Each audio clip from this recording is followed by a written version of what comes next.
Hi.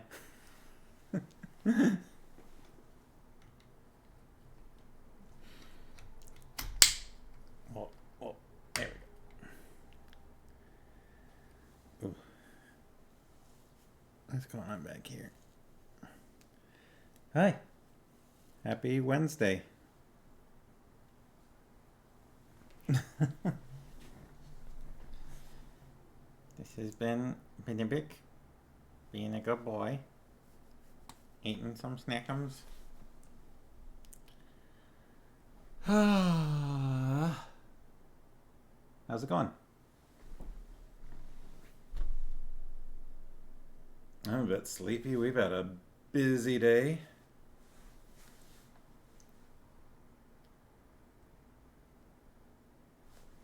How are the Sharkies doing?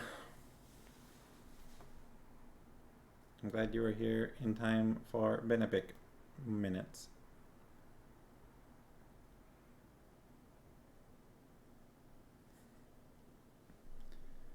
What's new? How was your weekend? And week, really. I haven't been here since last Wednesday, a week ago.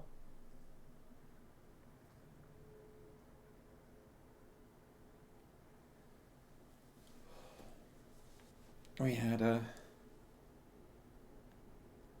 busy weekend, and then today has been busy. We had two house showings today, two groups of people coming to see the house, and then we've got another one bright and early tomorrow morning at like just past 9 a.m. And then we've got an open house Saturday and Sunday this weekend, so we're going to be out of the house for that. And we'll see whether we get any more viewings booked before then, because they seem to happen pretty, like, we only had one booked for today originally, and then I think the other one got booked this morning, and then we got the other one booked for tomorrow morning. Is that right, or did we have them both booked from yesterday? The one for tomorrow came in today for sure, though.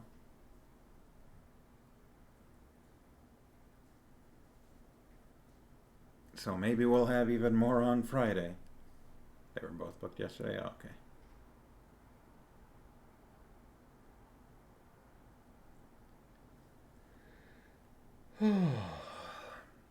So yeah, as a result, I'm a bit sleepy this evening.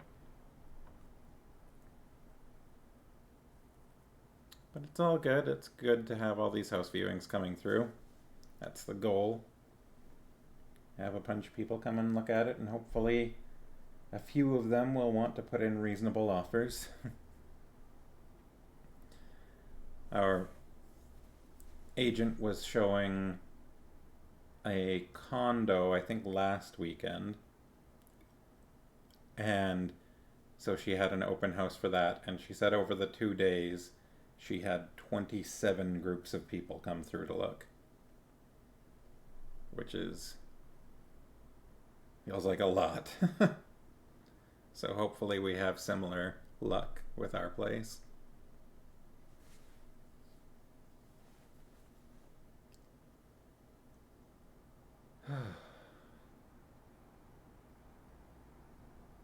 So if that's the case, then we're going to have to start packing up pretty soon. So that may end up meaning that I'm going to have to take a break for a while, depending on how things pan out. Possibly.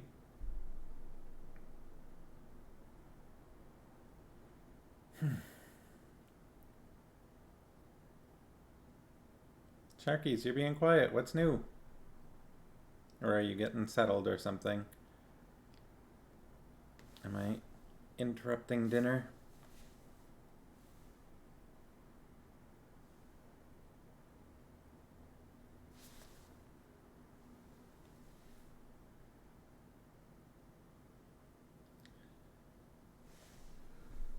Well,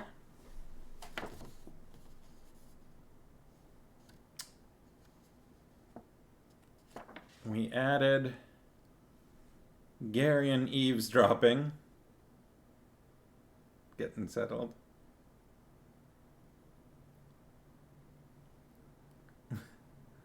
Xmas light repairs. Are you repairing them before putting them away?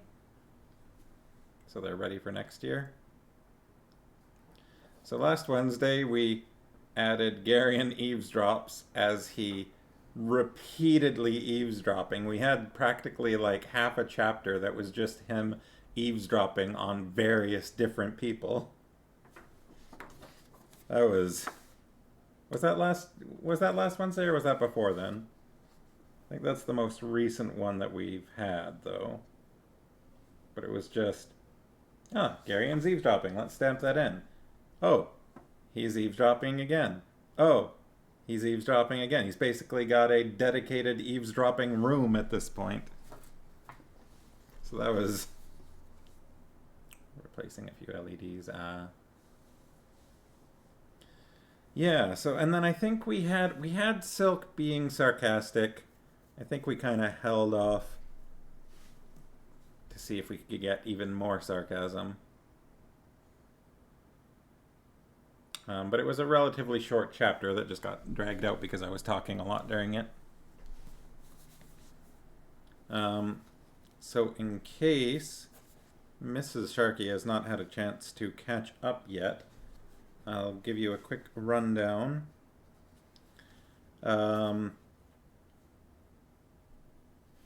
eavesdrop room, yeah. Yeah, I guess that wasn't last week. Or yeah, that wasn't last week. That was the week before, wasn't it? Because last week not actually that much happened. Garion left a note for his Aunt Pole. He said, and I quote, "I really ought to leave a note for Sinedra too." To which Belgarath replied, "Polgara can tell her what she needs to know. We have things to do, and we can't afford to spend the whole night on correspondence."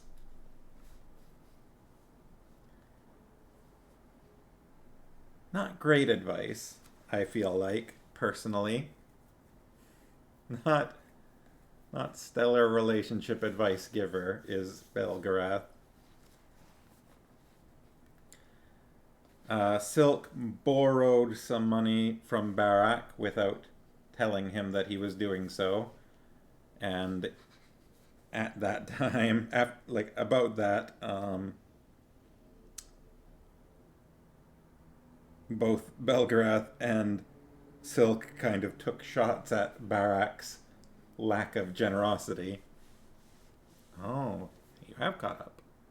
You missed commenting on the chat. Were there parts where you were like, I need to put in some input here. I need to let people know my thoughts.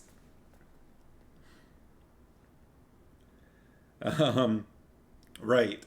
Garion retrieved the big ol' sword, and they equipped it with its plain sheath and its its knitted hilt cozy.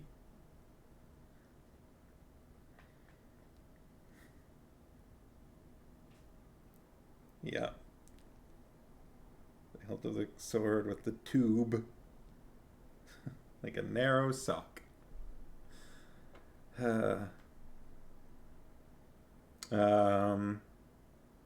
Errand said goodbye to them.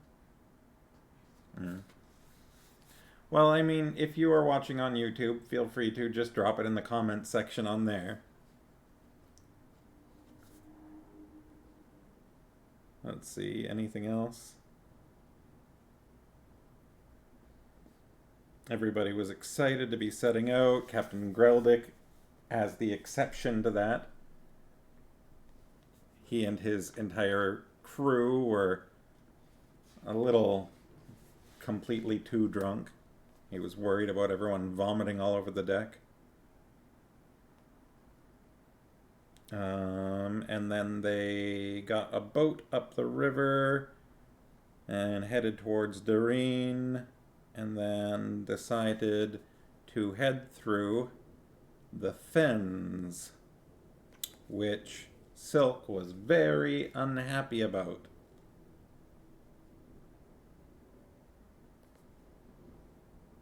One of the main reasons I left Drasnia in the first place was to avoid the possibility of ever being obliged to go anywhere near the Fens, Silk replied crisply.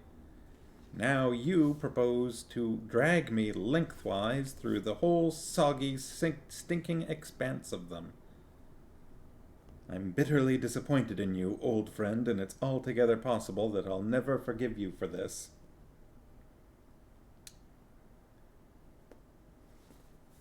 And then other than that, yeah, that's about it. That's where we're at, chapter 18. In my copy, we are on page 165, which, as per usual, not very helpful to anyone else because my copy is weird.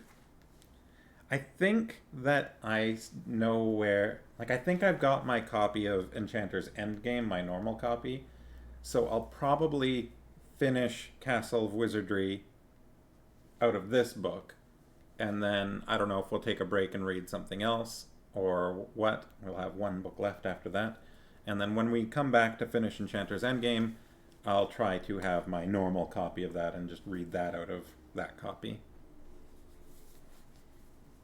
Alright, I'm gonna get into it. Chapter 18. In case anyone wants another look at the map before we get started, since we are now getting into Drasnia.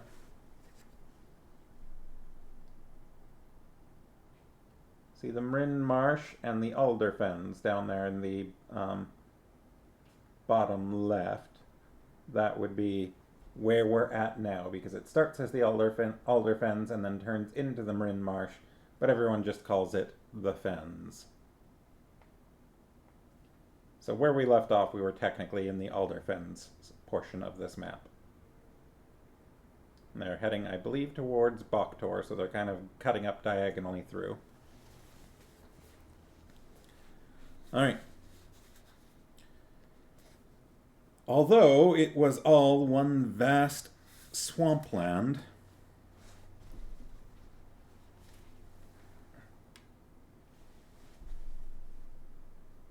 your tail's all droopy.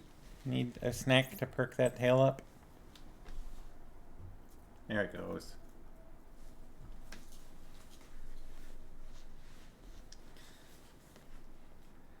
Although it was all one vast swampland, it seemed to Garion that the Fens here in Drasnia, we're now up into Drasnia portion, were subtly different from those farther south. The channels were narrower, for one thing, and they twisted and turned more frequently.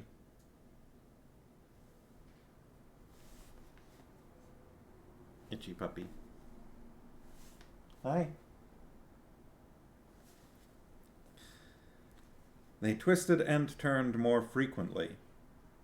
After a couple of days poling, he developed a growing conviction that they were lost.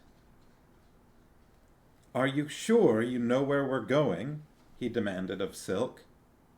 "I haven't the vaguest idea," Silk replied candidly. "You keep saying that you know the way everywhere," Garion accused him. "There isn't any certain way here in the Fens, Garion," Silk told him. "All you can do is keep going against the current and hope for the best." "There's got to be a route," Garion objected. "Why don't they put up markers or something?" "It wouldn't do any good. Look." The little man put his pole against a solid-looking hummock rising out of the water beside the boat, and pushed. The hummock moved sluggishly away. Garion stared at it in amazement. "It's floating vegetation," Belgarath explained, stopping his poling to wipe the sweat from his face. "Seeds fall on it, and it grows grass just like solid earth, except that it isn't solid. It floats wherever the wind and current push it. That's why there aren't any permanent channels, And there's no definite route. It's not always just wind and current, Silk added darkly. He glanced out at the lowering sun. We'd better find something solid to tie up to for the night, he suggested. How about that one? Belgarath replied, pointing at a brushy hummock that was somewhat higher than those surrounding it. They pulled their way to the clump of ground rising out of the surrounding water, and Silk kicked at it experimentally a few times. It seems to be stationary, he confirmed. He stepped out of the boat and climbed to the top, frequently stamping his feet. The ground responded with a satisfactorily solid sound. There's a dry spot up here, he reported, and a pile of driftwood on the other side. We can sleep on solid ground for a change, and maybe even have a hot meal. They pulled the boat far up onto the sloping side, and Silk took some rather exotic-seeming precautions to make sure that it was securely tied. Isn't that sort of unnecessary? Garion asked him. It isn't much of a boat, Silk replied, but it's the only one we've got. Let's not take chances with it. They got a fire going and erected their single tent as the sun slowly settled in a cloud bank to the west, painting the marsh in a ruddy glow. Silk dug out a few pans and began to work on supper. Oh, I missed some comments. Like all those history lessons about building the railroad across Canada, when they got to the Canadian Shield in Northern Ontario, they kept losing the rails they laid in the swamp. I don't remember that part. Maybe I didn't get that lesson.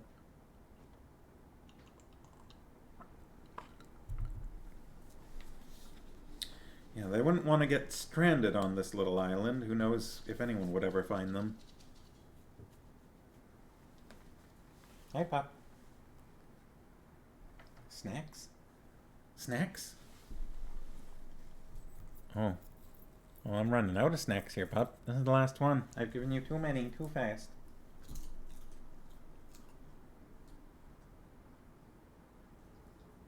You missed a little bit on my thumb. Here you go. That's it. That's it. I'm pretty sure that's all. Oh, there's a couple of crumbs here. I'll save them. Section and building through the Rockies were the most expensive parts of the railroad to build. Yeah.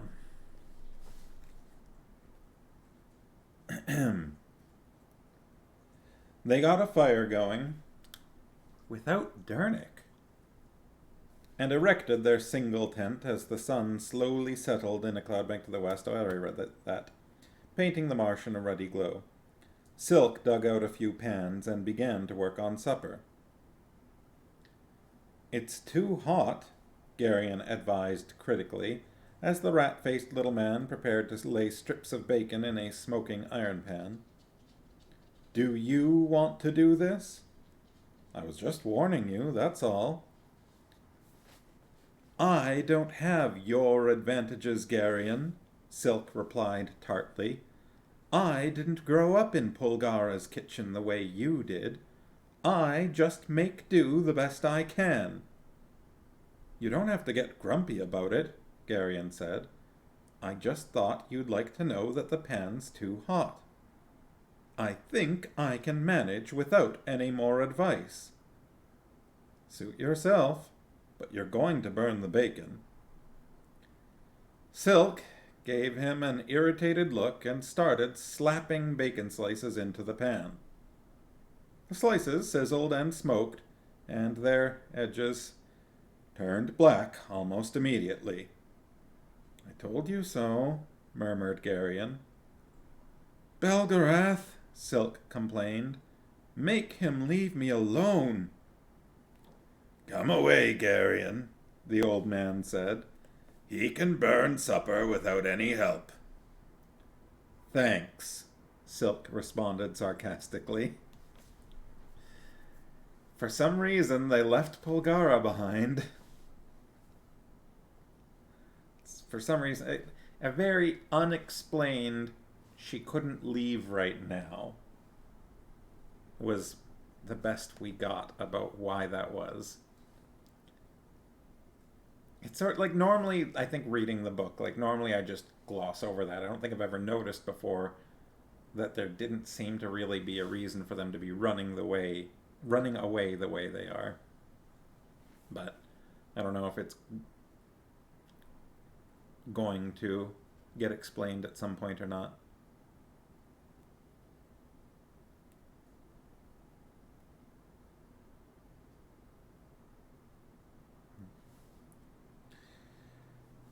Supper was not an absolute disaster. After they had eaten, they sat watching as the fire burned down and purple evening crept across the fens. The frogs took up their vast chorus among the reeds, and birds perched on their bending stalks of cattails, clucking and murmuring sleepily.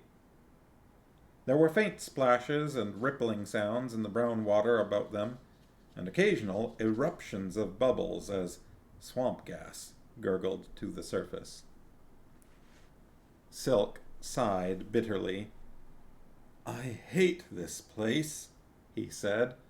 "I absolutely hate it." That night, Garion had a nightmare. It was not the first he had suffered since they had left Riva, and as he sat up, sweat-drenched and trembling, he was positive it would not be the last. It was not a new nightmare, but rather was one which had periodically haunted his sleep since boyhood. Unlike an ordinary bad dream, this one did not involve being chased or threatened, but consisted rather of a single image, the image of a hideously maimed face.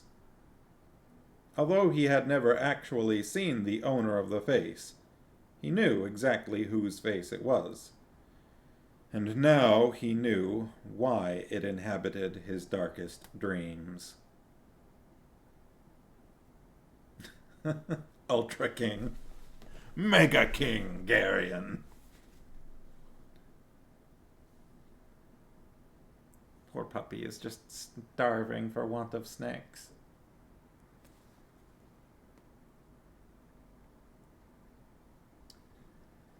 The next day dawned cloudy, with a threat of approaching rain. As Belgarath stirred up the fire and Silk rummaged through his pack for something suitable for breakfast, Garion stood looking out at the swamp around him.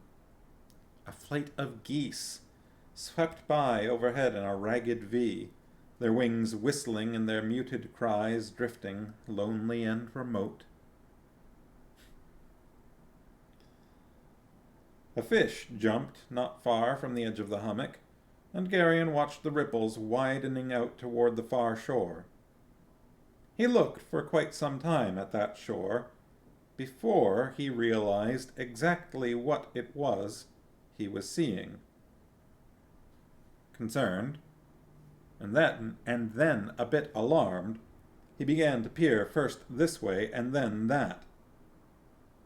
"Grandfather!" he cried. "Look!" "At what?" "It's all changed. There aren't any channels anymore. We're in the middle of a big pond, and there isn't any way out of it." He spun around, desperately trying to see some exit, but the edges of the pond in which they sat were totally unbroken. There were no channels leading out of it, and the brown water was absolutely still, showing no evidence of current. Then, in the center of the pond, without making so much as a ripple, a round, furred head emerged from the water. The animal's eyes were very large and bright, and it had no external ears, and its little nose was as black as a button. There's a word that, yeah, definitely came up in lessons. It made a peculiar chirping noise, and another head emerged out of the water a few feet away. Fenlings! Silk gasped, drawing his short sword with a steely rustle. Oh, put that away, Belgarath told him disgustedly. They aren't going to hurt you. They've trapped us, haven't they? What do they want? Garion asked. Breakfast, obviously, Silk answered, still holding his sword. Don't be stupid, Silk, Belgarath told him. Why would they want to eat a raw Drasnian when there's a whole swamp full of fish available? Put the sword away. The first Fenling, which had poked its head up out of the water, lifted one of its webbed forefeet and made a peremptory gesture. The webbed foot was strangely hand-like. They seem to want us to follow them, Belgarath said calmly. And you're going to do it? Silk was aghast.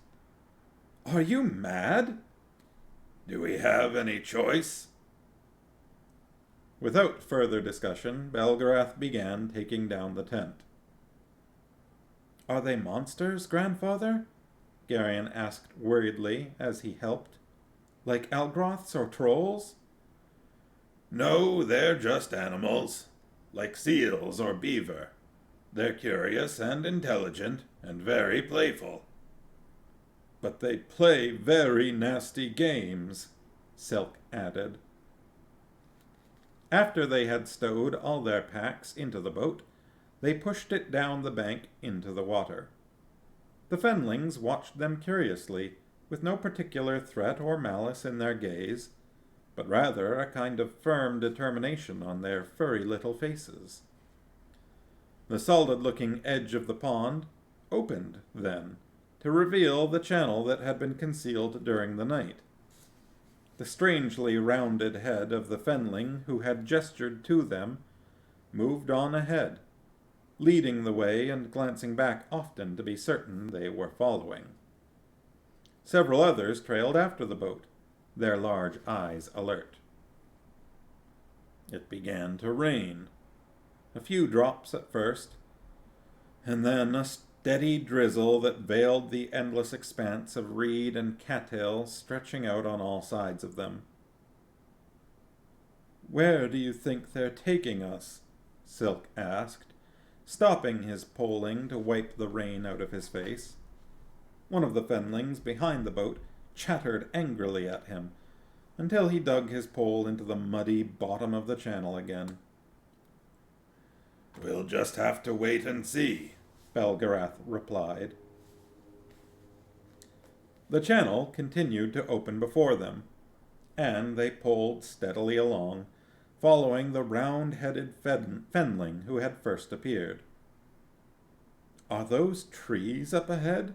Silk asked, peering into the misty drizzle. It appears so, Belgarath answered. I suspect that's where we're going. The large cluster of trees slowly emerged from the mist. As they drew closer, Garion could see a gentle rise of ground swelling up out of the reeds and water. The grove, which crowned the island, appeared to be mostly willows with long, trailing branches. The Fenling who had been leading them swam on ahead. When it reached the island, it emerged half out of the water and gave a strange, whistling cry. A moment or so later, a hooded figure stepped out of the trees and moved slowly down to the bank. Garion did not know what to expect. But he was... I'm going to finish reading this sentence and then explain why I'm laughing. Garion did not know what to expect, but he was more than a little startled when the brown-cloaked figure on the shore pushed back the hood to reveal a woman's face that, though very old, still bore the luminous traces of what had once been an extraordinary beauty. I was just picturing it's like 8 Fenlings in a cloak. No, it's not.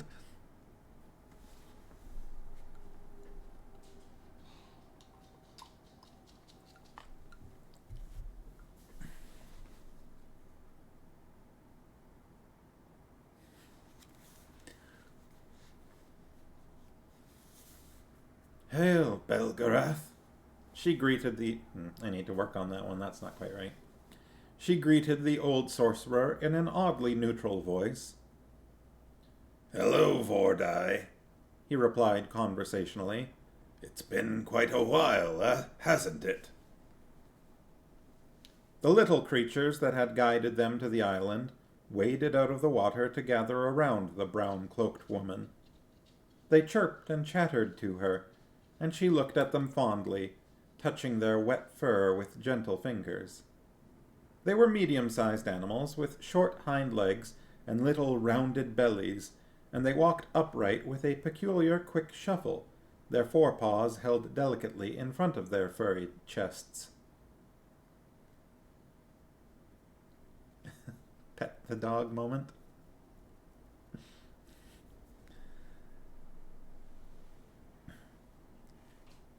Come inside out of the rain, Belgarath, the woman said. Bring your friends. She turned and walked up a path leading into the willow grove, with her Fenlings scampering along beside her. What do we do? Garion whispered. We go inside, Belgarath replied, stepping out of the boat onto the island. Garion was not sure what to expect as he and Silk followed the old man up the path toward the dripping willows, but he was totally unprepared for the neat, thatch-roofed cottage with its small adjoining garden. I'll wait.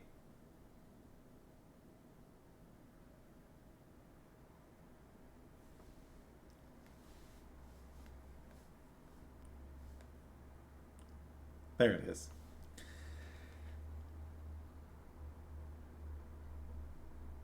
The house was built of weathered logs, tightly chinked with moss, and a wispy tendril of smoke drifted from its chimney.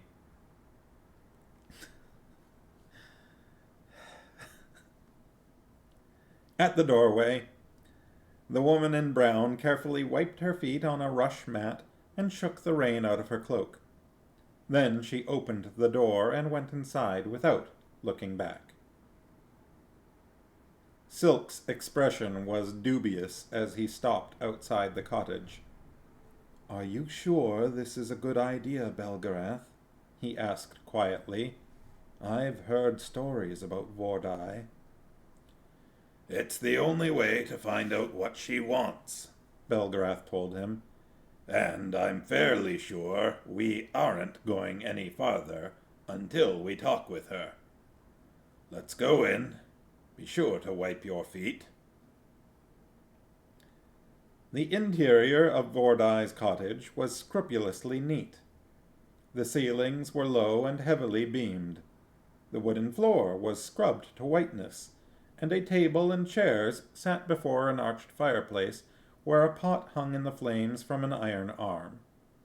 There were wildflowers in a vase on the table, and curtains at the window overlooking the garden. "Why don't you introduce your friends to me, Belgarath?" the woman suggested, hanging her cloak on a peg. She smoothed the front of her plain brown dress. As you wish, Vordai, the old man replied politely. This is Prince Keldar, your countryman, and this is King Belgarion of Riva. "Noble guests," the woman observed in that strangely neutral voice. "Welcome to the house of Vordai." "Forgive me, madam," Silk said in his most courtly manner, "but your reputation seems to be grossly inaccurate." "Vordai, the Witch of the Fens?" she asked, looking amused. Do they still call me that?" He smiled in return. "Their descriptions are misleading, to say the least." "The hag of the swamps," she mimicked the speech of a credulous peasant. "Drowner of travellers and queen of the Fenlings." There was a bitter twist to her lips. "That's more or less what they say," he told her. "I always believed you were a myth conjured up to frighten unruly children." "Vordai will get you and gobble you up." She laughed, but there was no humor in her laughter. "I've been hearing that for generations. Take off your cloaks, gentlemen. Sit down and make yourselves comfortable. You'll be staying for a while." One of the Fenlings, the one who had led them to the island, Geryon thought, chattered at her in a piping little voice, glancing nervously at the pot hanging in the fire. "Yes," she answered quite calmly. "I know that it's boiling, Tupik. It has to boil or it won't cook." She turned back to her guests. "Breakfast will be ready in a bit," she told them. "Tupik tells me you haven't eaten yet." "You can communicate with them?" Silk sounded surprised. "Isn't that obvious, Prince Keldar?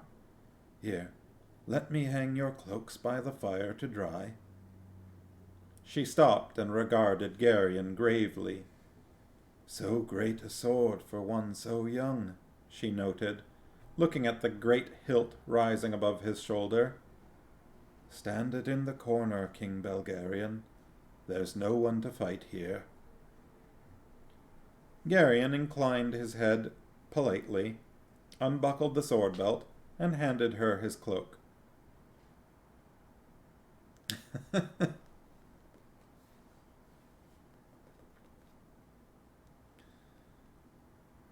Another, somewhat smaller Fenling darted out of a corner with a piece of cloth and began busily wiping up the water that had dripped from their cloaks, chattering disapprovingly all the while. "You'll have to forgive Poppy," Vordai smiled. "She's obsessed with tidiness. I sometimes think that if I left her alone, she'd sweep holes in the floor." "They're changing, Vordai," Belgarath said gravely, seating himself at the table. The Fenlings are pretty great. "I know," she replied, going to the fireplace to stir the bubbling pot. "I've watched them over the years. They're not the same as they were when I came here." "It was a mistake to tamper with them," he told her. "So you've said before.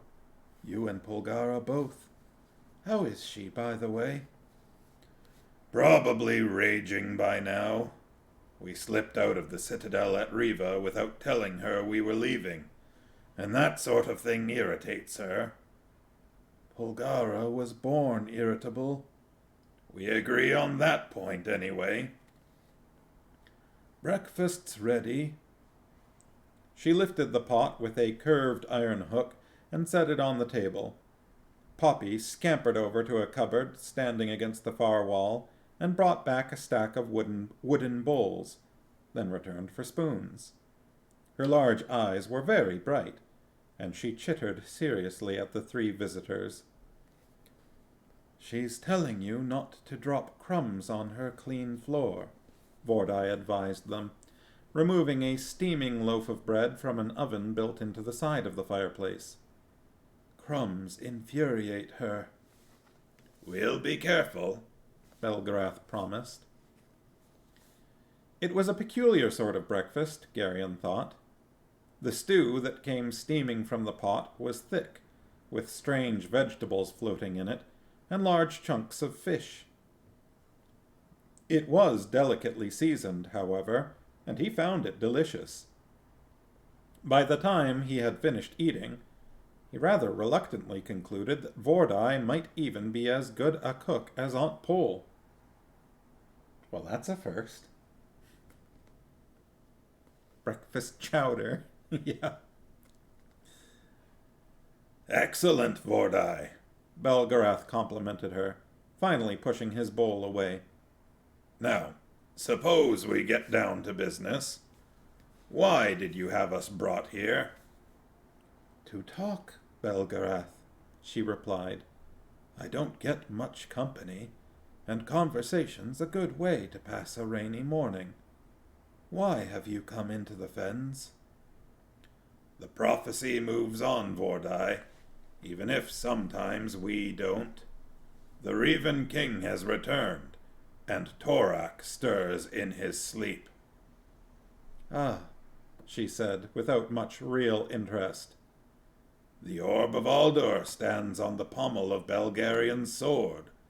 The day is not far off when the Child of Light and the Child of Dark must meet.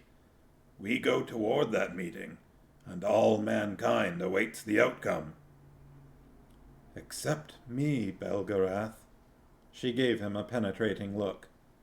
The fate of mankind is a matter of only the mildest curiosity to me.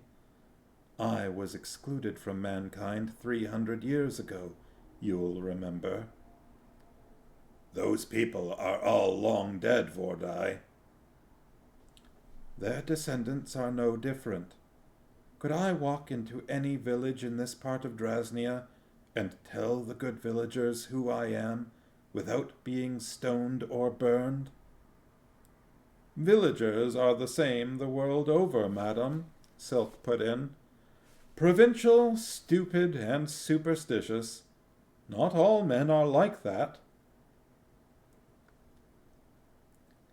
All men are the same, Prince Keldar, she disagreed. When I was young, I tried to involve myself in the affairs of my village. I only wanted to help, but very soon not a cow died or a baby took colic without my being blamed for it. They stoned me finally and tried to drag me back to the village to burn me at the stake. They had quite a celebration planned.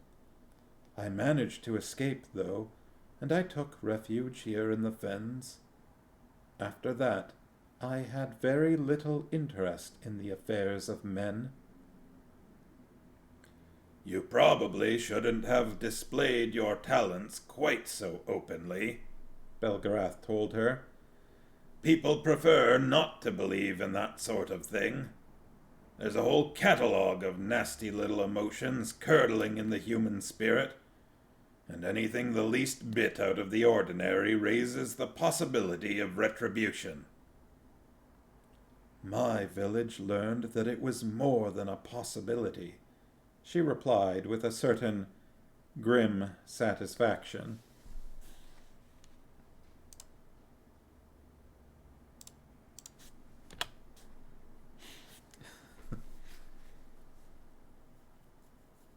Belgarath is dropping some pretty heavy lore. Is she stoned? She has been stoned. She is not currently. Yep. Yep, that's right.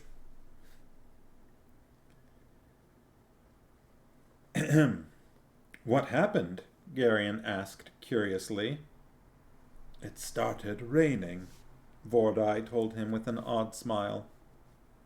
Is that all? It was enough. It rained on that village for 5 years, King Belgarion. Just on the village. 100 yards beyond the last house, everything was normal. But in the village, there was rain. They tried to move twice, but the rain followed them. Finally, they gave up and left the area. For all I know, some of their descendants are still wandering. You're not serious, Silk scoffed.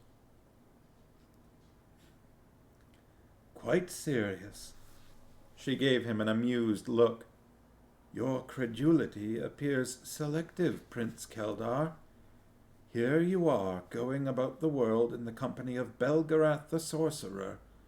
I'm sure you believe in his power, but you can't bring yourself to accept the idea of the power of the Witch of the Fens. Silk stared at her. I really am a witch, Prince Keldar. I could demonstrate if you wish, but I don't think you'd like it very much. People seldom do. That isn't really necessary, Vordai, Belgarath said. What is it that you want exactly? I was coming to that, Belgarath, she replied. After I escaped into the Fens, I discovered my little friends here.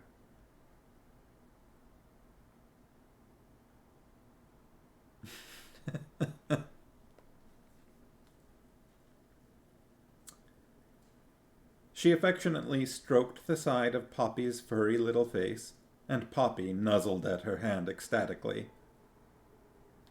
They were afraid of me at first, but they finally grew less shy. They began bringing me fish and flowers as tokens of friendship, and I needed friends very badly at that time.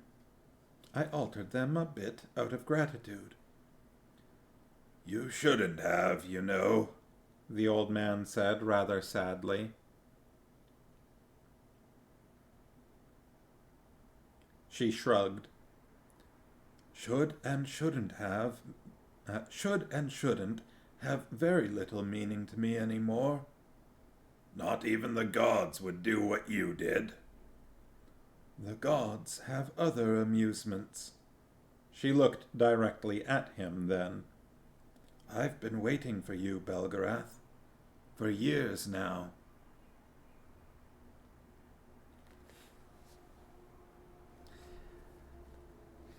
I suppose we don't know exactly what she did, but I'm assuming that she made the Fenlings more intelligent, which, is not exactly the same as growing a tree. He's not saying you shouldn't have used your power. He was saying you shouldn't have displayed it so openly, but he's less afraid of retribution because everybody respects him. But, yeah. Anyways. I've been waiting for you, Belgarath, for years now. I knew that sooner or later you'd come back into the Fens. This meeting you spoke of is very important to you, isn't it? It's the most important event in the history of the world. That depends on your point of view, I suppose. You need my help, though. I think we can manage, Vordai. Perhaps, but how do you expect to get out of the Fens? He looked at her sharply. I can open the way for you to the dry ground at the edge of the swamp, or I can see to it that you wander around in these marshes forever, in which case this meeting you're concerned about will never happen, will it? That puts me in a very interesting situation, wouldn't you say? Belgarath's eyes narrowed. I discovered that when men deal with each other, there's usually an exchange of some kind, she added with a strange little smile. Something for something, nothing for nothing. It seems to be a sensible arrangement. Exactly what did you have in mind? The Fenlings are my friends, she replied. In a very special way, my children. But men look upon them as animals with pelts worth the taking. They trap them, Belgarath, and they kill them for their fur. The fine ladies in Boktor and Kotu dress themselves in the skins of my children, and give no thought to the grief it causes me. They call my children animals, and they come into the Fens to hunt them. They are animals, Vordai, he told her gently. Not any more. Almost, without seeming to think, Vordai put her arm about Poppy's shoulders. "It may be that you were right when you said that I shouldn't have tampered with them. But it's too late now to change it back." She sighed. "I'm a witch, Belgarath," she continued, "not a sorceress. My life has a beginning and an end, and it's approaching its end, I think. I won't live forever, as you and Polgara have. I've lived several hundred years already, and I'm growing very tired of life. As long as I'm alive, I can keep men from coming into the Fens. But once I'm gone, my children will have no protection." "And you want me to take them into my care?" "No, Belgarath. You're too busy, and sometimes you forget promises you don't care to remember. I want you to do the one thing that will make it forever impossible for men to think of the Fenlings as animals." His eyes widened as what she was suggesting dawned on him. "I want you to give my children the power of speech, Belgarath," Vordai said. "I can't do it. My witchcraft doesn't reach that far. Only a sorcerer can make it possible for them to talk." "Vordai!" "That's my price, Belgarath," she told him. "That's what my help will cost you. Take it or leave it." Well, that's the end of chapter 18. Sharkies have a new favorite character. It's 7:53. I can't imagine chapter 19 is going to be super long. It goes from page 172 to 179. So I'm going to get started on it, and if we need to stop, we stop. But I imagine we'll finish up this chapter within half an hour or so. They slept that night in Vordai's cottage, though Garion slept very little. The ultimatum of the Witch of the Fens troubled him profoundly. He knew that tampering with nature had far-reaching effects, and, to go as far as Vordai wished, might forever erase the dividing line between men and animals. The philosophical and theological implications of that step were staggering. There were, moreover, other worries. It was entirely possible that Belgarath could not do what Vordai demanded of him. Pup's having a drink. Garion was almost positive that his grandfather had not attempted to use his will since his collapse months before. I'm just going to let him finish his drink. Thirsty, puppy? Hey, you thirsty? Too many rice crackers and needed a drink? Getting all dried out? All right.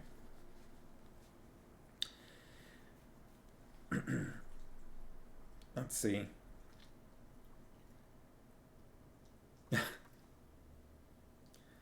Garion was almost positive that his grandfather had not attempted to use his will since his collapse months before, and now Vordai had set him an almost impossible task.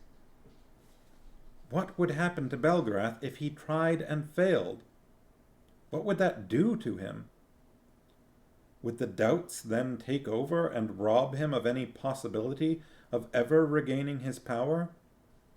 Desperately, Garion tried to think of a way to warn his grandfather without arousing those fatal doubts. That was a thing back when Garion brought the colt back to life. It was like once he started the task, he couldn't stop. And I think there was a risk that he was going to use up all of his strength in the process. I think is what Belgarath and Polgara were afraid of once he'd started that.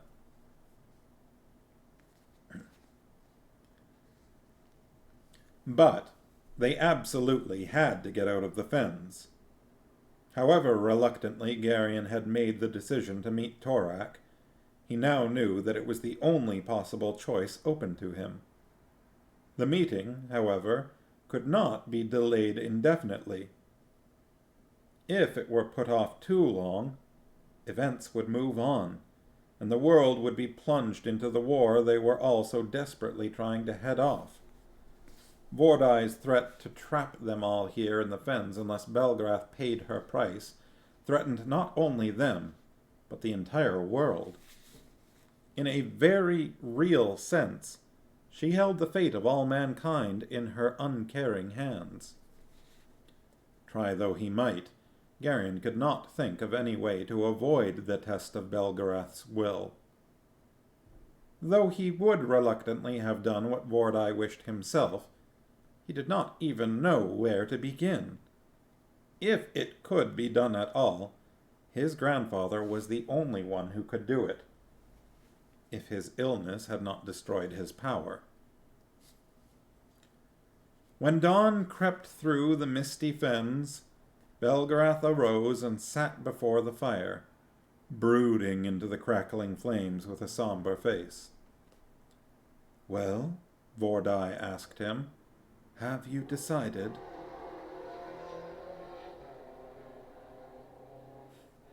Brooding, angst.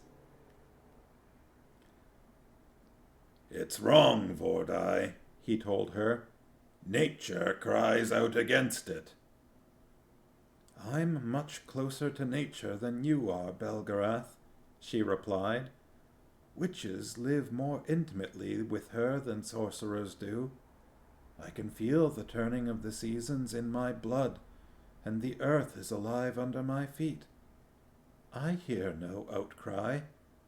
Nature loves all her creatures, and she would grieve over the obliteration of my Fenlings almost as much as I.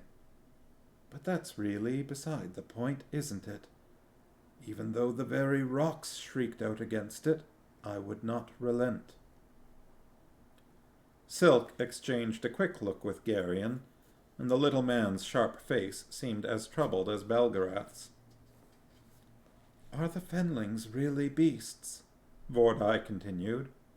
She pointed to where Poppy still slept, her delicate forepaws open like little hands. Tupic, moving stealthily, crept back into the house, carrying a handful of dew-drenched swamp flowers.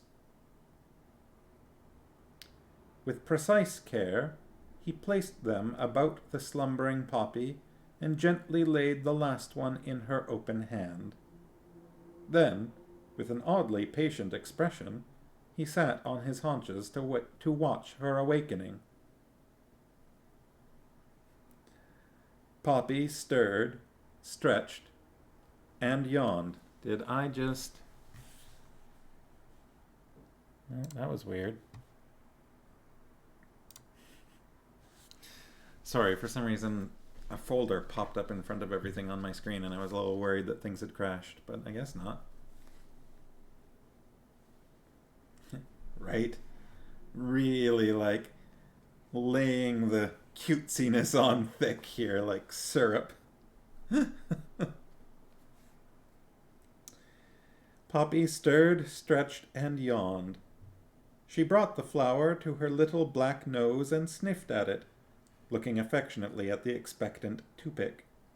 She made a happy little chirping sound, and then she and Tupic scampered off together for a morning swim in the cool water of the swamp. "It's a courting ritual," Vordai explained. "Tupic wants Poppy to be his mate, and as long as she continues to accept his gifts, he knows that she's still fond of him. It will go on for quite some time, and then they'll swim off into the swamp together for a week or so. When they come back, they'll be mates for life. Is that really so different from the way young humans behave?" Okay, good. Thank you. Her question profoundly disturbed Garion for some reason he could not quite put his finger on. Maybe it's because Tupic just did more for Poppy than you ever did for Sinedra, Garion? Could that be it?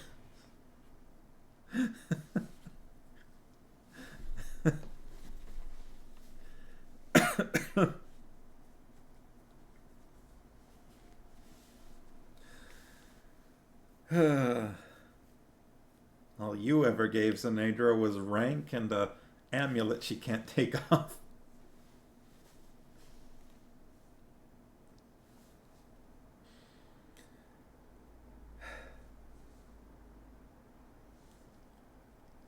The otter has better moves than Garion. Yup. Her question profoundly disturbed Garion for some reason he could not quite put his finger on. Look there, Vordai told them, pointing through the window at a group of young Fenlings, scarcely more than babies, at play. They had fashioned a ball out of moss and were rapidly passing it around in a circle, their large eyes intent on their game. Couldn't a human child join that group and not feel the slightest bit out of place? Vordai pressed. Not far beyond the game, a mature female Fenling cradled her sleeping baby, rocking gently with her cheek against the little one's face. Isn't motherhood universal?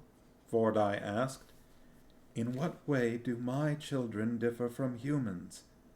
Except that they're perhaps more decent, more honest and loving with each other.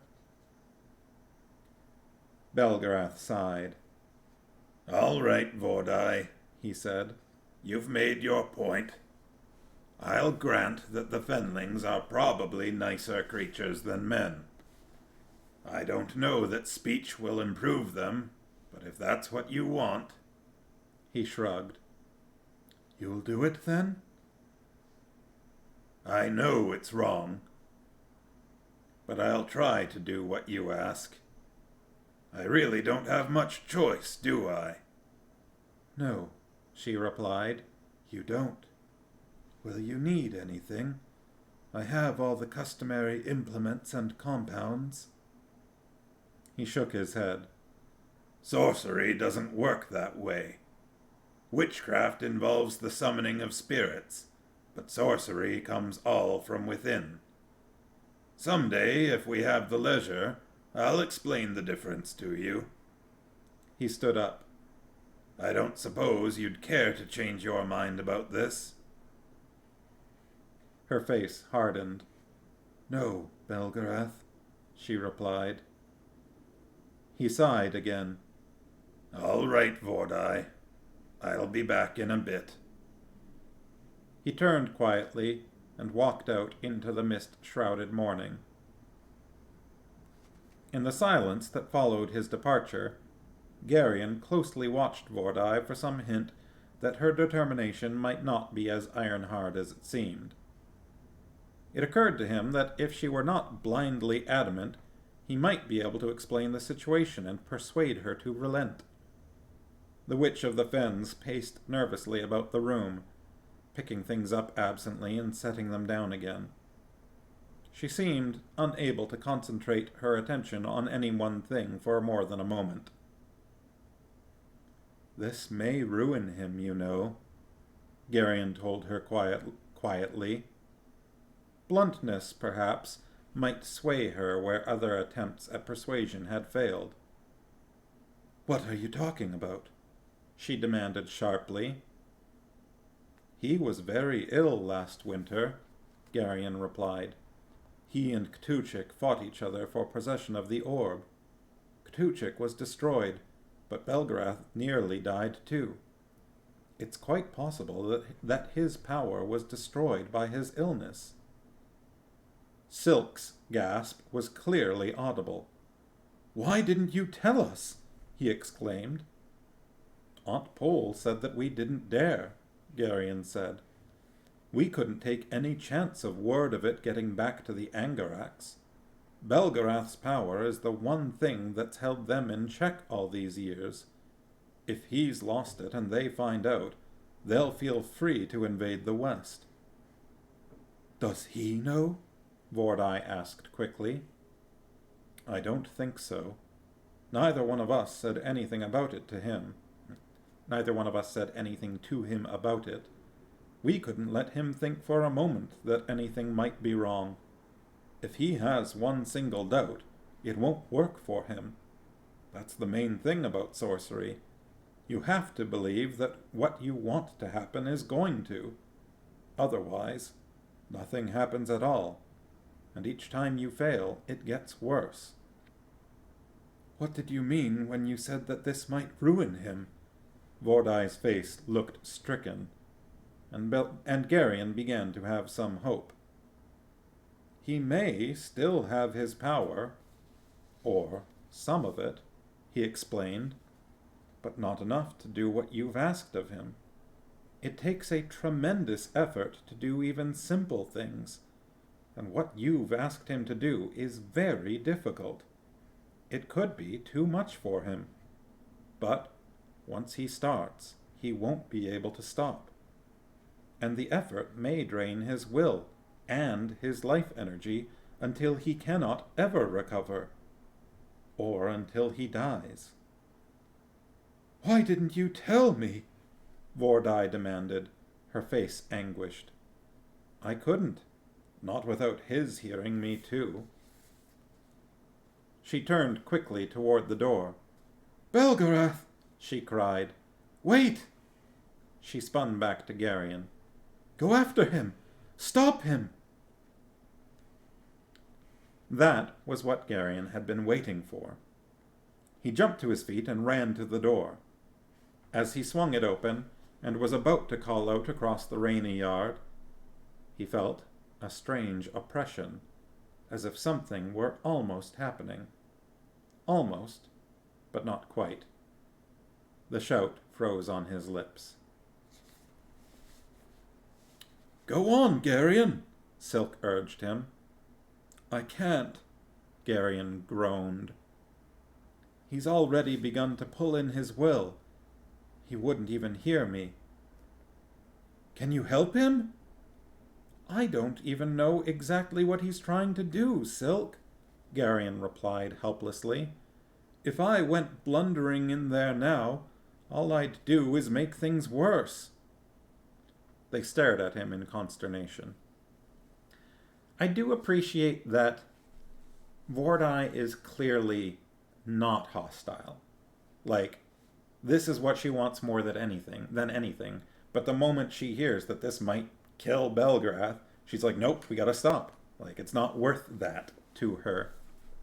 That's, I feel like, rare and not what I would have expected from most authors. She's just a tough negotiating environmentalist. Yeah. Like, and, you know, like you said before, like, that you feel sympathetic towards her. Like, it's not a completely, you know, it's not something that I can't understand what she wants, right? It makes sense. I can also, you know, see why someone might object to it. And that, yes, the changes she's made and the changes she's asking for could have far-reaching consequences. Hey, puppy. But,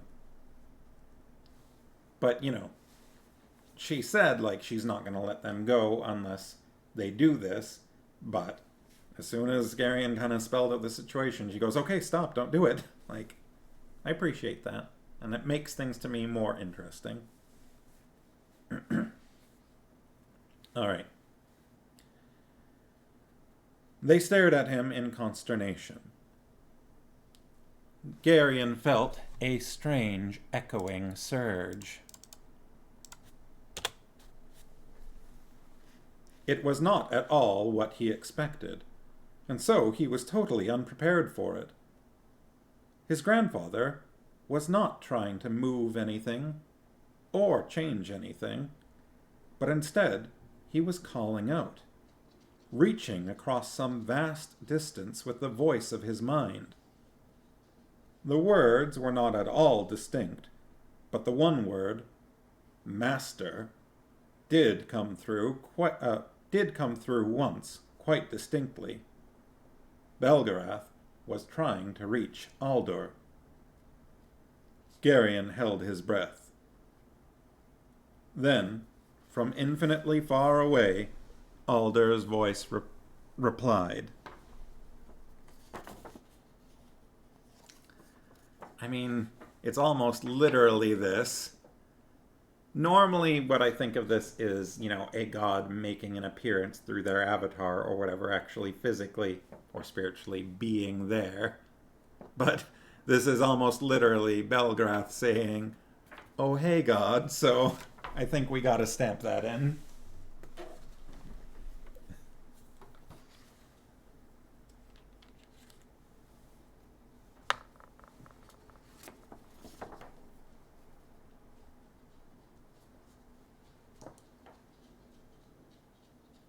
Ooh, which means if Garion does some noisy magic, then we've got competition for Silk's sarcasm spot.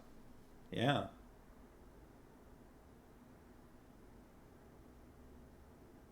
That makes it a little more interesting. Puppy's getting pushy. Yes, Ben, I know. No, this isn't a snack. Here, I got some crumbs here you can have. Just a little crumb.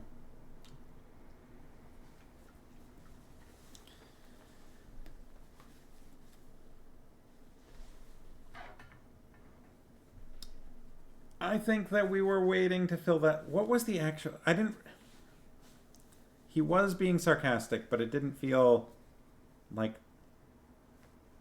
right to me. I feel like... Or maybe we were just waiting for Mrs. Sharkey. It's got to be really sarcastic for the bingo.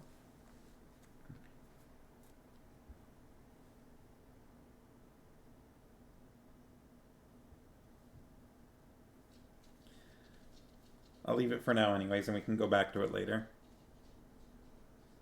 Alright, let's see. Then, from infinitely far away, Aldor's voice replied. They spoke together quietly for several moments, and all the while Garion could feel the force of Belgarath's will, infused and magnified by the will of Aldor, growing stronger and stronger. What's happening? Silk's voice was almost frightened. The only other thing that scares Silk is Relg going through rock, and even that, no, it scares Silk. It makes him feel sick, but I think it's through because of fear. He's talking with Aldor. I can't hear what they're saying. Will Aldor help him? Vordai asked. I don't know. I don't know if Aldor can use his will here anymore. There's some kind of limitation, something that he and the other gods agreed to. Then, the strange conversation ended, and Garion felt Belgarath's will mounting, gathering itself. He's begun, Garion said in a half-whisper. His power's still there? Silk asked. Garion nodded. As strong as ever? I don't know. There's no way to measure it. The tension of it grew until it was almost intolerable. What Belgarath was doing was at once very subtle and very profound. There was no rushing surge or hollow echo this time. Instead, Garion felt an odd, tingling whisper, as the old man's will was unleashed with agonizing slowness. The whisper seemed to be saying something over and over, something Garion could almost understand, but which tantalizingly eluded him. Outside, the young Fenlings stopped their game. The ball dropped unnoticed as the players all stood, listening intently. Poppy and Tupic, returning hand in hand from their swim, froze in their tracks and stood with their heads cocked as Belgarath's whisper spoke gently to them, reaching down into their thoughts, murmuring, explaining, teaching. Then their eyes widened as if in sudden understanding.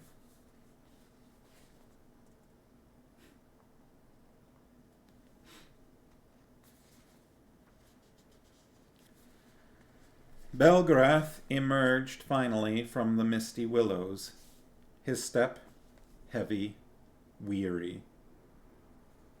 He walked slowly toward the house, stopping just outside to look intently at the stunned faces of the Fenlings gathered in the dooryard. He nodded then and came back inside. His shoulders were slumped with exhaustion, and his white bearded face seemed drained. "Are you all right?" Vordai asked him, her tone no longer neutral. He nodded and sank into a chair by the table. "It's done," he said shortly.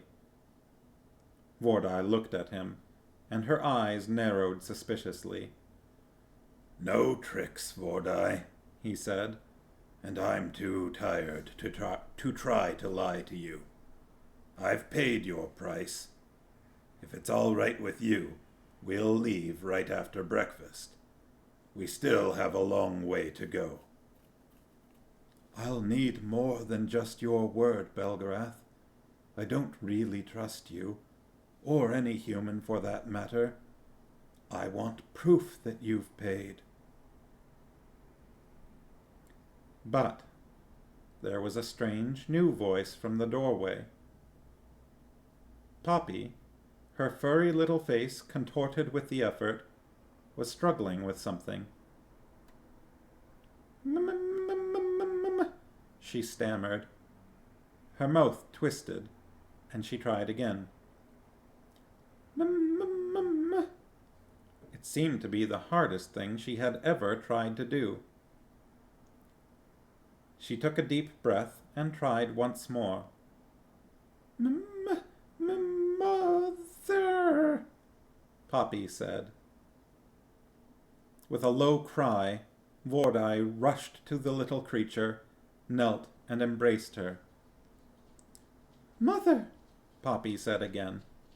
It was clearer this time.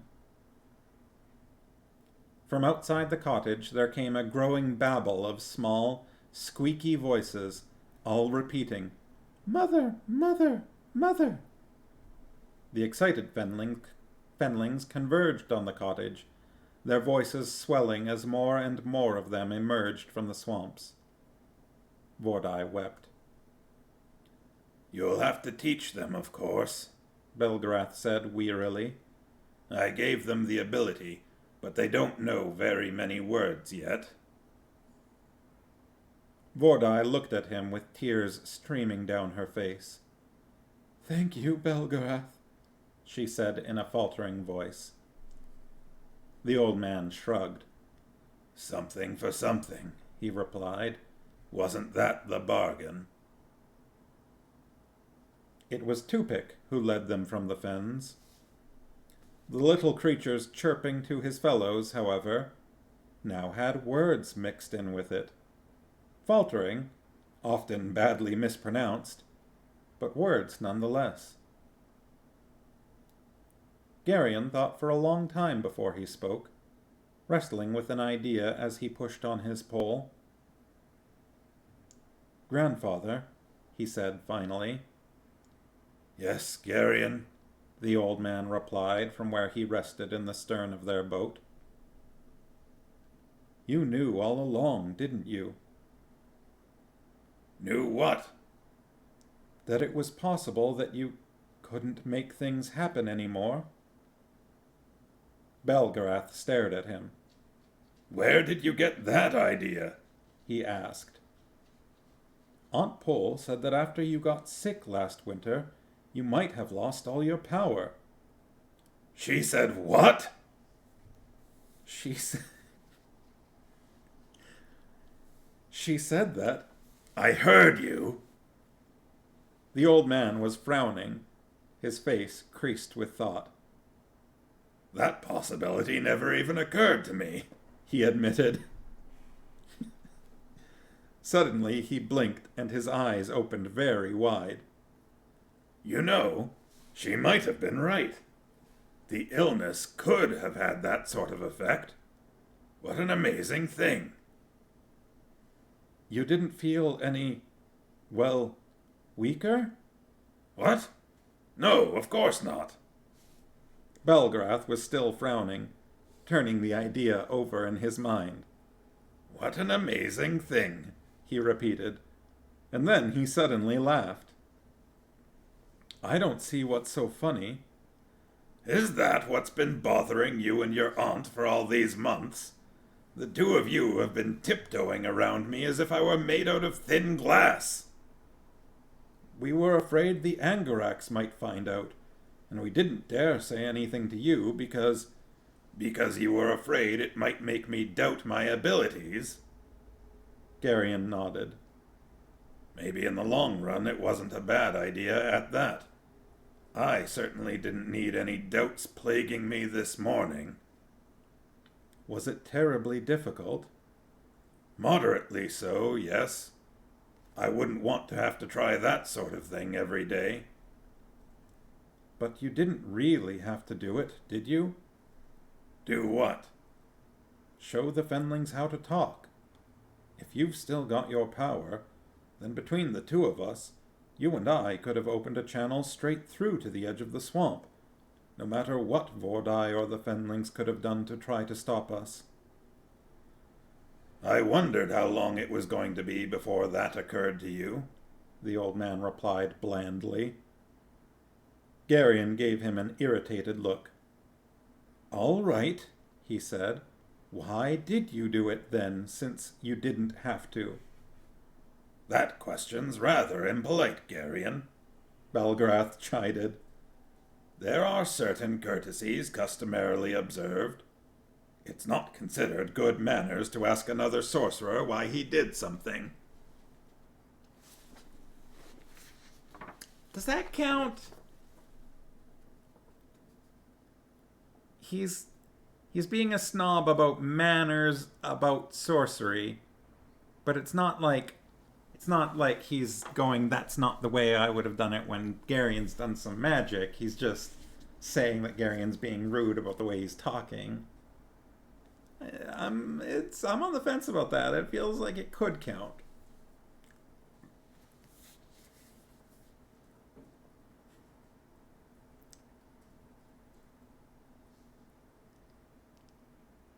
Magic etiquette, so if it had been pull, it would count towards the manners thing. Yeah, which we've already filled in.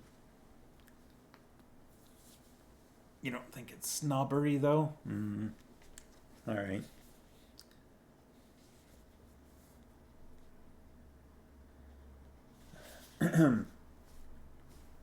So it's not considered good manners to ask another sorcerer why he did something. Garion gave his grandfather an even harder look. You're evading the question, he said bluntly. Let's agree that I don't have very good manners, and then you can go ahead and answer anyway.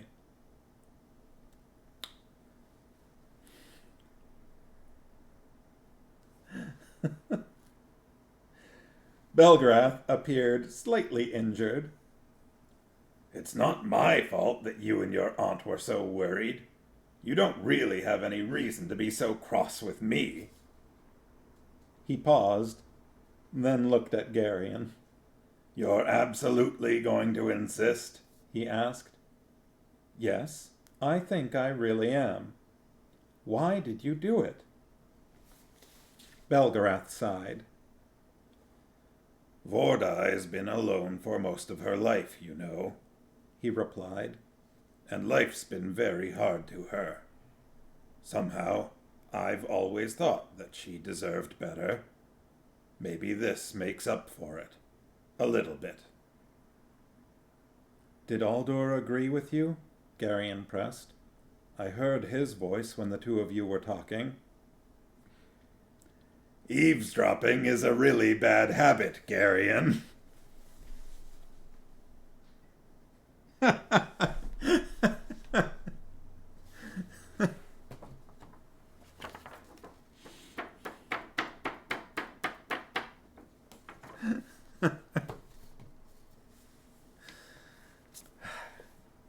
And yes, the way Garion said, yes, I really think I am going to insist, was a very Polgara thing to say. There are parts of his personality that really feel like, you can see who he was raised by. But also that line. There it is. Eavesdropping is really a bad habit, Garion.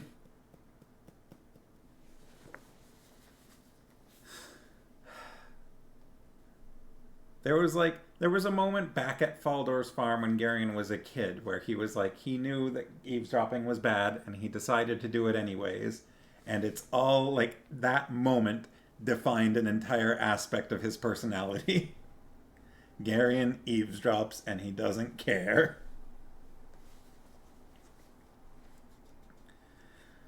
I've got lots of bad habits, grandfather. I don't know why you're taking this tone with me, boy, the old man complained. All right, since you're going to be this way about it, I did, as a matter of fact, have to talk rather fast to get my master to agree. You did all of this because you felt sorry for her? That's not exactly the right term, Garion. Let's just say I have certain feelings about justice. If you knew you were going to do it anyway, why did you argue with her? Belgarath shrugged. I wanted to be sure that she really wanted it. Besides, it's not a good idea to let people get the idea that you will do anything they ask just because you might feel that they have a certain claim on you. Silk was staring at the old man in amazement. Compassion, Belgarath? He demanded incredulously. From you? If word of this ever gets out, your reputation's going to be ruined. Belgarath looked suddenly, painfully embarrassed. I don't know that we need to spread it around all that much, Silk, he said. People don't really have to know about this, do they? Garion felt as if a door had suddenly opened. Silk, he realized, was right. He had never precisely thought of it that way, but Belgarath did have a certain reputation for ruthlessness. Most men felt that there was a kind of implacableness. I think that's how that's pronounced. I think it's implacableness, right? Hard C. Most men felt that there was a kind of implacableness about the eternal man, a willingness to sacrifice anything in his single-minded drive toward a goal so obscure that no one else could ever fully understand it. But with this single act of compassion, he had revealed another, softer side of his nature. Belgarath the sorcerer, was capable of human emotion and feeling after all.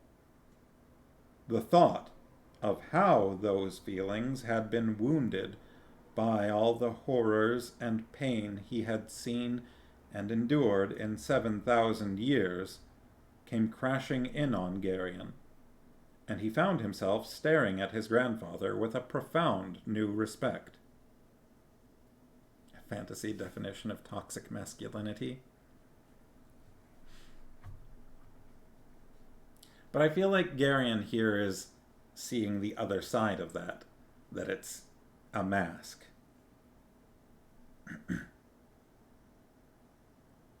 The edge of the Fens was marked by a solid-looking dike that stretched off into the misty distance in either direction. It's breaking down. Well, and I mean, I understand why Belgarath has, maintained consciously the reputation that he has, right? Because what he said about why he argued with Vordai that he, didn't want to make it seem like she could just ask and he would do whatever he wanted, because he does have a lot of power, both with his magic and socially. He has a lot of sway over every kingdom. So if he just did things because he felt bad for people, whenever, or whatever the reason, people would be trying to take advantage of him. He would never get away from people trying to get him to do things. So, I don't know. It makes sense to me anyways. Whether or not it's correct, it makes sense. Alright, so the edge of the fens was marked by a solid-looking dike that stretched off into the misty distance. It's not that hard. In either direction. The causeway, Silk told Garion, pointing at the dike. It's part of the Tolnedran highway system. Belgrath, Tupik said, his head popping up out of the water beside the boat.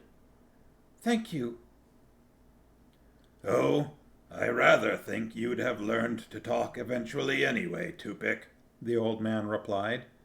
You were very close to it, you know. Maybe not, Tupik disagreed. Want to talk, and talk different, not same.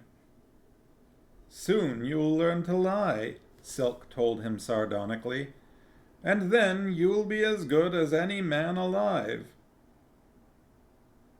Why learn to talk if only to lie? Tupik asked, puzzled. It'll come to you in time. Tupik frowned slightly, and then his head slipped under the water. He came up one more time, some distance away from the boat. Goodbye, he called to them. Tupik thanks you, for Mother. Then, without a ripple, he disappeared. What a strange little creature, Belgarath smiled. With a startled exclamation, Silk frantically dug into his pocket.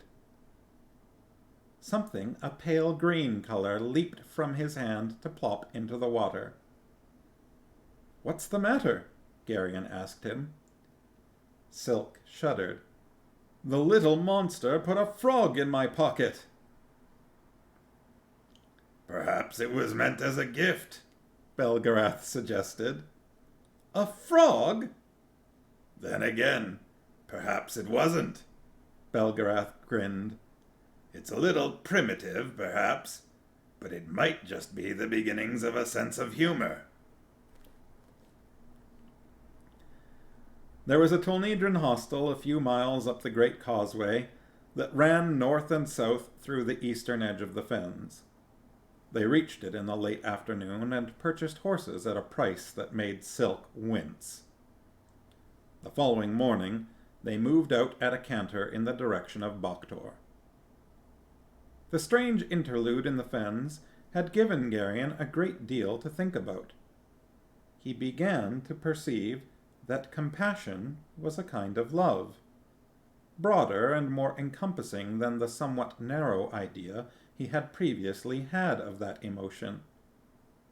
The word love seemed, as he thought more deeply about it, to include a great number of things at first glance that at first glance did not seem to have anything whatsoever to do with it. As his understanding of this grew, a peculiar notion took hold of his imagination.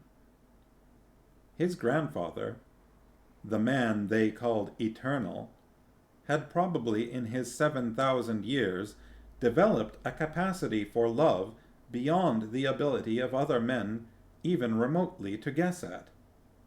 In spite of that gruff, irritable exterior, Belgarath's entire life had been an expression of that transcendent love. As they rode, Garion glanced often at the strange old man, and the image of the remote, all-powerful sorcerer towering above the rest of humanity gradually faded. he began to see the real man behind that image. A complicated man, to be sure, but a very human one. 2 days later, in clearing weather, they reached Boktor. That's the end of chapter 19. Oop. I'm dropping stuff all over the place.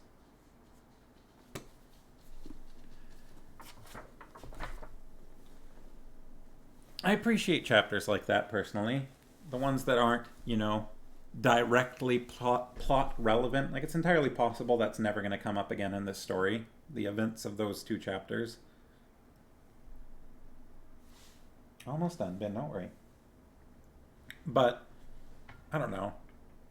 They give you, I feel like, another view of the world that's, something that we hadn't seen before. For example, witches.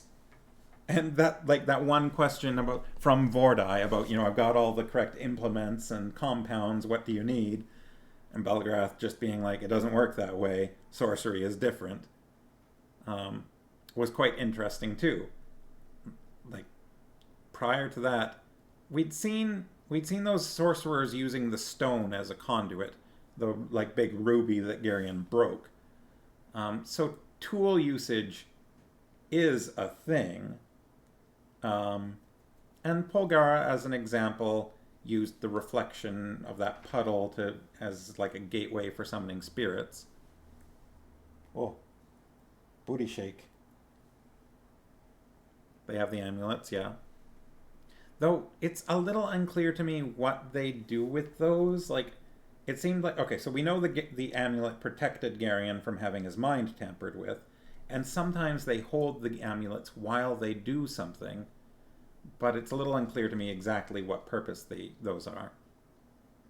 But anyways, tool usage is definitely a thing, but it seemed like witchcraft was quite different. Witchcraft would be more ritual spellcasting, whereas sorcery, the will in the word is just think what you want to happen, focus on that, and then say what you want to happen and just do it, right? So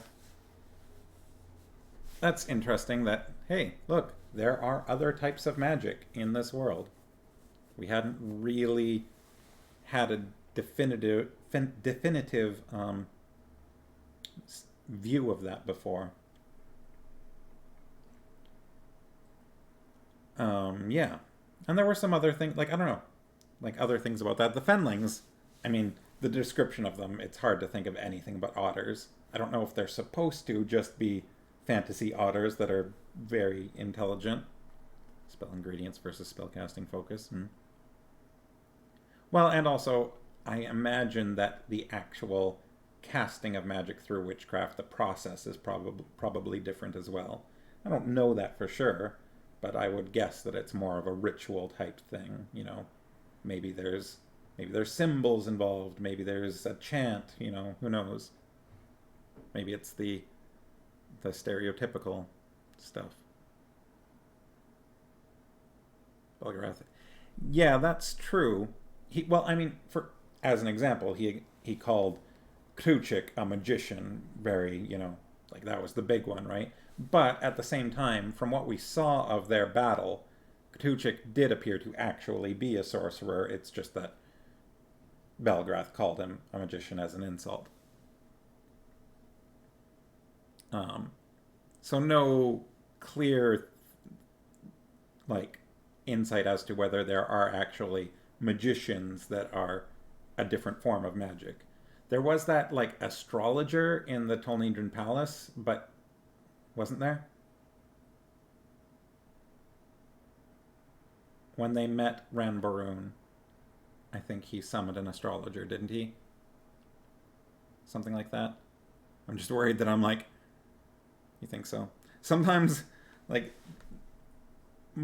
have done this sort of thing before, but sometimes I'll think, because these books are so sprawling, I'll think that something has happened, and so I'll mention it because I thought it had already happened, but then it turns out it's just because I've read these books before, and that has something that has yet to happen, and I don't I think I, once maybe slipped up about Belgrath's identity, before it had been spelled out in the book. I think I like called him Belgrath while talking about Mr. Wolf, and I was like, oh no.